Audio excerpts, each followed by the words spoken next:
त्रेता युग में ऋषियों के यज्ञ में राक्षस विघ्न उत्पन्न करते थे और चूंकि ये कलयुग है तो राक्षसों की जगह विघ्न वगैरह पैदा करने का काम मानव कर रहे हैं। जब से प्रयागराज में महाकुंभ शुरू हुआ है, अलग अलग प्रजाति के नेताओं ने अलग अलग कुतर्क के सहारे इस आयोजन को कमतर बताने का प्रयास किया है।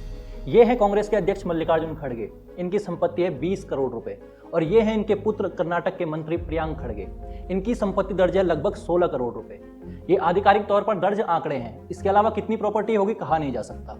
हाँ, कभी एक खबर अखबारों में अवश्य छपी थी जिसमें किए गए दावों के अनुसार खड़गे परिवार की संपत्ति 50,000 करोड़ रुपए है। लेकिन आज बात खड़गे परिवार की संपत्ति को लेकर नहीं, मुद्दा है कि गांधी परिवार की चाटुकारिता से पद पाकर एक अभिजात्य वर्ग आज देश के बहुसंख्यक समाज की परंपरा और आस्था का तो मजाक बना ही रहा है, साथ ही भारत के मेहनती लोगों का भी अपमान कर रहा है। नमस्कार, मैं अभिषेक, आप देख रहे हैं द पैम्फलेट। स्वयं को भगवान शिव का ज्योतिर्लिंग बताने वाले खड़गे का कहना है कि गंगा में डुबकी लगा लेने से गरीबी दूर होती है क्या, आपके पेट को खाना मिलता है क्या। आप स्वयं एक बार पूरा बयान सुनिए। अरे भाई, गंगा में डुबकी लेने से गरीबी दूर होती क्या? आपको खाना मिलता पेट को? धार्मिक आस्था पर बात आगे करेंगे, पहले खड़गे के गरीबी वाले प्रलाप पर ही बात कर लेते हैं। दोस्तों, 15 करोड़ लोग इस गंगा में डुबकी लगा चुके हैं और अब तक लाखों करोड़ का व्यापार हो चुका है। यानी उधर गंगा में डुबकी और इधर सीधे direct benefit transfer. Sonia Gandhi की चमचागिरी से समय निकालकर खड़गे को यह जानना चाहिए कि सिर्फ 45 दिन में यहाँ 2 लाख करोड़ रुपए का व्यापार हो जाएगा। और ये व्यापारी कौन है? एक फूल माला बेचने वाला, जूते सिलने वाला, चाय बनाने वाला, ड्राइवर, टेंट रिपेयर करने वाले से लेकर पर्यटन, परिवहन, स्वास्थ्य सेवा, IT तक हर कोई आमदनी कर रहा है। तो खड़गे साहब को इन लोगों से समस्या है। यही महाकुंभ है जहां गरीब बच्चों को मुफ्त में शिक्षा दी जा रही है। अरे जब बच्चा भूखा मर रहा है, बच्चा स्कूल में नहीं जा रहा है, मजदूरों को मजदूरी नहीं मिल रही है, जब ये है तो ये लोग जाकर हजारों रुपए खर्च करके कंपटीशन पे डुबकियां मार रहे हैं। क्या खड़गे को यह बात किसी ने नहीं बताई कि 12 लाख लोगों को कुंभ में रोजगार मिल रहा है? जिस समय खड़गे अपने भाषण में गरीबी का रोना रो रहे थे, उस समय कई गरीब महाकुंभ में सिर्फ तिलक लगाकर लाखों रुपए कमा रहे थे। उसी समय कोई सिर्फ दातून बेचने का आइडिया लेकर हजारों पैसे कमा चुका था।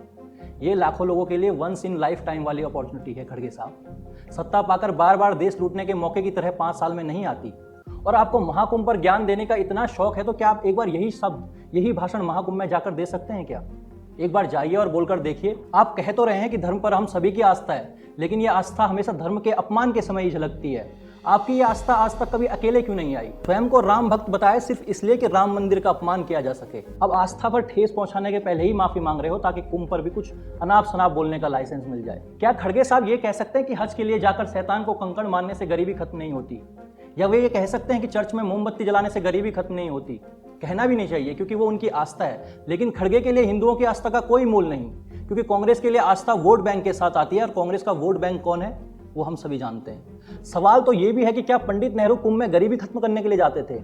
85 बसंत देख चुके खड़गे को क्या एक साधारण सी बात समझ नहीं आती कि गरीबी खत्म करने के लिए सरकार गरीबी उन्मूलन कार्यक्रम चलाती है?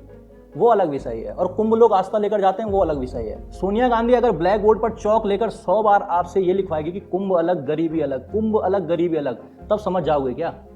असल में इन लोगों को समझ सब आता है। समस्या ये है कि ये हिंदुओं के हर्षोल्लास और उत्सवों को देख नहीं सकते हैं। ये देख नहीं सकते कि जिस समुदाय को इन्होंने वर्षों तक शोषित किया, दमन किया, वो लोग कैसे खुश हो सकते हैं, कैसे समृद्ध हो सकते हैं। क्योंकि समृद्धि का ठेका तो इस देश में सिर्फ गांधी परिवार का है और इनके लिए तो गरीबों के नेता बस रॉबर्ट वाड्रा हैं। धन्यवाद।